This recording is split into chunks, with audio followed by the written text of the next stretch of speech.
গত কয়েকদিন আগে, 2-3 দিন আগে এনি সাহেব প্রথম আলোর সাথে বৈঠক করেছেন। আমরা সেই বৈঠক দেখেছি।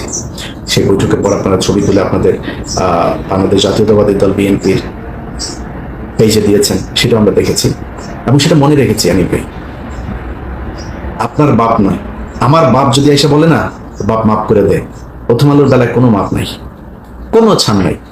আপনি মাইরা ফেলবেন, ফোন করে ফেলবেন, যা মন চায় করেন।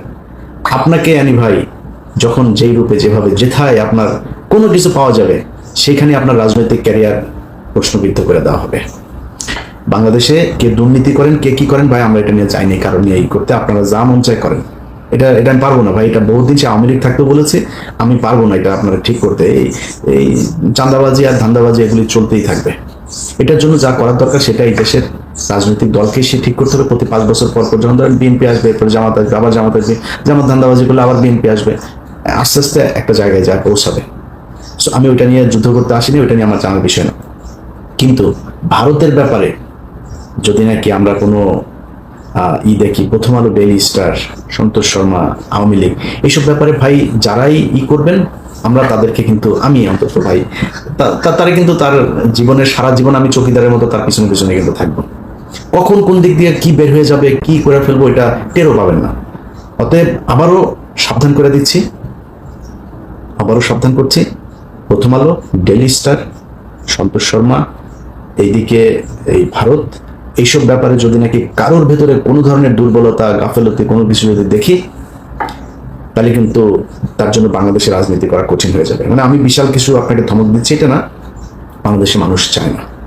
আপনি এই মুহূর্তে যদি গোলাম ময়লা রনির দিকে একটু তাকান, তাহলে বুঝতে পারবেন এই দেশের মানুষ কি চায়। আসিফ নজরুল এই মুহূর্তে পদে আছে, টাকা পয়সা কামাচ্ছে কিছু। আসিফ নজরুল এই মুহূর্তে কিছু টাকা ছাড়া আর কিচ্ছু নাই। ওরে রাস্তাঘাটে পোলাপান যদি ঠিক মতো পায়, তাহলে জুতার মধ্যে হাগু লাগায় ওরে পেটাবে। অতএব বাংলাদেশের মানুষ কি চায়, কি পছন্দ করে, কোনটা এই দেশের জন্য, এই দেশের নিরাপত্তার জন্য প্রয়োজন, সেটা আপনাকে চিন্তা করতে হবে, সেটা করতে হবে। এই সুযোগ পৃথিবীর বাংলাদেশের ইতিহাসে আবার 100 বছরে আসবে কিনা ঠিক নেই। এই সুযোগ আপনাকে কাজে লাগাইতে হবে ভাই। আপনার রাজনীতি নিয়ে আমি আপনার রাজনৈতিক প্রতিদ্বন্দ্বী হইতে আসি নাই। আপনার নিয়ে আমার কোনো সমস্যা নেই। আপনি কই ধান্দাবাজি করেন, কি করেন ভাই, একান্ত আপনার ব্যাপার, আপনার দলের ব্যাপার, ওই এলাকার জনগণের ব্যাপার, প্রশাসনের ব্যাপার। আমি আপনার ব্যাপারে নাক গলাইতে যাব না। কিন্তু আপনি যখন আমি প্রথম আলো, ডেইলি স্টার আর এই ইন্ডিয়া, আওয়ামী লীগ, এইসবের ব্যাপারে কারো কোনো কিছু দেখবো, তারা কিন্তু ভাই সর্বোচ্চ দেখে দেওয়া হবে। আবারও বলে রাখলাম, যাই হোক, যেসব ছাত্র নেতারা যারা কিনা আমি এই 5 আগস্টের মতো একটা ঘটনার মধ্য দিয়ে বাংলাদেশের মানুষকে স্বাধীন করে দিয়েছে, আওয়ামী লীগ নিষিদ্ধ হয় বাংলাদেশে, এটা আমরা দেখতে পারবো, এটা আমাদের কাছে স্বপ্ন ছিল, এটা হচ্ছে। এবং যেটা হয়েছে, এখানে অনেক ধরনের ফাঁক ফোকর রেখে আওয়ামী লীগের কার্যক্রম নিষিদ্ধ, দল নিষিদ্ধ না, আইনগতভাবে নিষিদ্ধ করা হবে। আপনাদের জনগণ বলছে নাকি যে আইন দেখায় তারপর নিষিদ্ধ করতে হবে? আইনগতভাবে বলছে? আপনি আইনগতভাবে এমনিই হবে। আর ভাই, আন্তর্জাতিক অপরাধ ট্রাইব্যুনালে যে মামলা চলছে, গুম কমিশনের যেগুলো চলছে, বিডিআর যে সবগুলোতেই হবে, নিষিদ্ধ হবে। তো আপনি, আপনার সমস্যা কোথায়? আপনি এখন করে ফেলেন, সমস্যাটা কি ছিল? তারপর করেন, যেটুকু করেছেন ওকে, ঠিক আছে। মানুষ যদি, জনগণ, ছাত্র জনতা যদি মেনে নেয়, আমার কোনো সমস্যা নেই। এমনিতেই পারবে না। আপনার মনে হয় যে আপনি এই সামনে নির্বাচন আসবে আর ওই নির্বাচন কমিশনের মাধ্যমে আওয়ামী লীগ যা জমা দিবে, আপনারা নির্বাচনে অংশগ্রহণ করবেন, প্রার্থিতা বা যাচাই বাছাই করে এগুলি করবেন, আপনার মনে হয় এটা আমরা মেনে নেব? এটা সম্ভব না। এখনো গণমাধ্যম সহ বিভিন্ন জায়গায় যারা এই ধরনের চিপা চাপা দিয়ে আবার আওয়ামী লীগকে বাঁচায় রাখা, আওয়ামী লীগ আসবে আনার জন্য করবেন, এবং যারা টিকে আছেন এখনো পর্যন্ত, তাদেরকে টিকতে দেওয়া হবে না। পুলিশ বলেন, সাংবাদিক বলেন, ব্যবসায়ী বলেন, যে যেখানে আছেন, আওয়ামী লীগের যে লেসপেন্সার যারা ছিলেন, কাউকেই টিকতে দেওয়া হবে না, সবাইকেই দেখে নেওয়া হবে ইনশাল্লাহ। অতএব ছাত্ররা এবং যারা আন্দোলন করেছেন, তাদের সবাইকে আবারও ধন্যবাদ জানাই, এবং আপনাদের কাছে আমরা এই জাতি কৃতজ্ঞ। শুধু এতটুকুই বলবো ভাই, বাংলাদেশের এই যে আন্দোলন হয়েছে, এই আন্দোলনের মাধ্যমে বাংলাদেশে একটা নতুন শক্তির উদয় হয়েছে, এবং সেই শক্তিটা অবশ্যই আপনাদের এনসিপি। সো এনসিপি আমরা চাই তারা ভালো কিছু করুক, কিন্তু আপনাকে বেছে নিতে হবে আপনার প্রোডাক্ট কি, আপনি কি সেল করবেন। অর্থাৎ আপনার প্রোডাক্ট একমাত্র হচ্ছে এই জুলাই, আপনার প্রোডাক্ট হচ্ছে আওয়ামী লীগ, আপনার প্রোডাক্ট হচ্ছে ভারত। এই ভারত বিরোধিতা, আওয়ামী বিরোধিতা এবং জুলাই, এটাকে নিয়েই সামনে রেখেই আপনাদের কি করতে হবে। এটাকে আপনারা যত বড় করবেন, এই দেশের মানুষ আপনাদের পেছনে তত আসবে।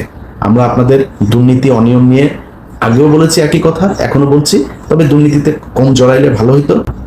কেউ জড়িয়ে গিয়েছেন দল গোছানোর জন্য টাকা পয়সা, আমি আমি আগেও বলছি, আমি ভাই ধর্মযুদ্ধ করতে আসি নাই, এটা নিয়ে আমার কোনো সমস্যা নেই। কিন্তু আসিফ মাহমুদের সাথে আমার যে দ্বন্দ্ব হয়েছিল সেটা হচ্ছে আসিফ ভাই উনি প্রথমেই আসিফ নজরুলের পক্ষ নিয়ে একটা পোস্ট করলেন, তারপর আমি কিছু বলিনি। ওটা কিন্তু আমার ব্যক্তি আক্রমণ হয়ে গিয়েছিল, তারপর আমি কিন্তু কিছু বলিনি।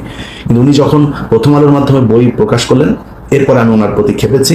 আমি যেইভাবেই হোক আমি খবর পেয়েছি যে আসিফ মাহমুদ এখন আসিফ নজরুলের সাথে নেই, এবং আসিফ নজরুলের ব্যাপারে ছাত্র প্রতিনিধিরা সবাই মিলেই ডক্টর ইউনূসের কাছে তাদের যেই বিরোধের কথা সেটা জানিয়েছেন, এবং আসিফ নজরুলের ব্যাপারে তাদের যে আপত্তি সেটাও জানিয়েছেন। আসিফ নজরুলের কোনো বক্তব্য যেন ছাত্রদের বক্তব্য হিসেবে ডক্টর ইউনূস না নেন সেটাও তিনাকে জানানো হয়েছে, এবং এই গত 8-10 দিনের ভেতরেই সেটা জানানো হয়েছে। তো যে কারণে আসিফ, নাহিদ, হাসনাত, সার্জিস যারা যারা আছেন তাদের ব্যাপারে আমার কোনো নাই, কোনো অভিযোগ নাই। শুধু আপনাদের কাছে অনুরোধ থাকবে ভাই, প্রথম আলো, ডেইলি স্টার এইসবের ব্যাপারে যায় না। এইসব জায়গায় গেলে কিন্তু ভাই মাথায় রক্ত উঠে যাবে, তখন কিন্তু ঠিক থাকে না, কারে কি বলবো। এটা ভাই আমার মানে আদর্শের খেলা, আমার একমাত্র পুঁজি এখন এই আমার আমার মানে জীবনের টার্গেট হচ্ছে এই প্রথম আলোর এদের বিচার নিশ্চিত করা, ওই সন্তোষ শর্মা সহ এদেরকেই করা, এবং গণমাধ্যমে এখনো পর্যন্ত যারা যারা আছে তাদের, এবং এদের ব্যাপারে কিছু কিছু হবে না তা না, এটার ব্যাপারে আমরা কাজ করছি। আমরা কাজ করার সেই ধরন, সেই সময়টা হয়তো আপনাদের বিভিন্ন সময় হইতে পারে, বিভিন্ন কিছু হইতে পারে, বাট দেখবেন যারা মনে করছেন বেঁচে গিয়েছেন, আপনাদের এই এই এই শাস্তি থেকে আপনাদের বাঁচাটা এত